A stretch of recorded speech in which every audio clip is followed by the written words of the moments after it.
Les villes du nord de l'Asie comme Séoul, Taipei, Tokyo et Ulaanbaatar abritent des millions de personnes qui n'ont pas entendu le message de l'Évangile. Atteindre ces vastes villes semble décourageant et le travail dans les territoires sensibles est encore plus difficile à mesurer. Pas même 1% des 230 millions d'habitants de la région Asie-Pacifique du Nord sont des adventistes du 7e jour. Malgré ce défi, les adventistes prient pour avoir l'opportunité de partager la lumière de Jésus dans ce territoire. Les églises adventistes au Japon ont invité la Conférence générale et la division du Pacifique Nord dans un partenariat avec eux afin de créer une mission insolite.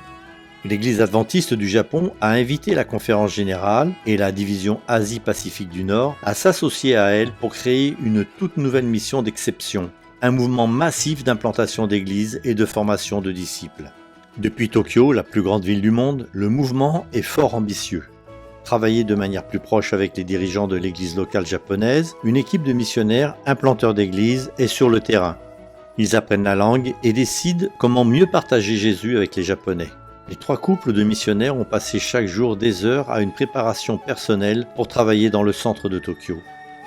Ce n'est pas seulement la taille de la population qui rend la sensibilisation difficile. Il existe également de nombreux obstacles à la religion. La société japonaise est largement laïque et de nombreuses personnes adhèrent à la philosophie orientale. Un autre défi consiste à surmonter l'isolement de la vieille génération. Il peut être difficile de leur tendre la main et de leur montrer de la compassion. Des missionnaires comme Yur et Laïs ont créé des liens avec leurs voisins. Des tâches simples comme faire les courses, visiter le parc local et améliorer leur vocabulaire japonais avec des inconnus dans la rue sont autant d'occasions de créer des liens.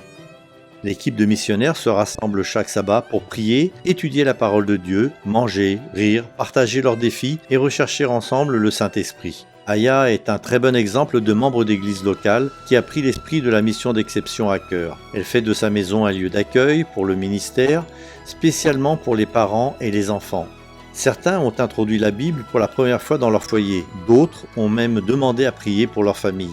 Des choses étonnantes se passent à Tokyo. Avec le temps, l'équipe des pasteurs va s'agrandir, car il est prévu de faire venir des pionniers de la mission mondiale, des centres d'influence urbains, des volontaires et des faiseurs de tentes dans le futur.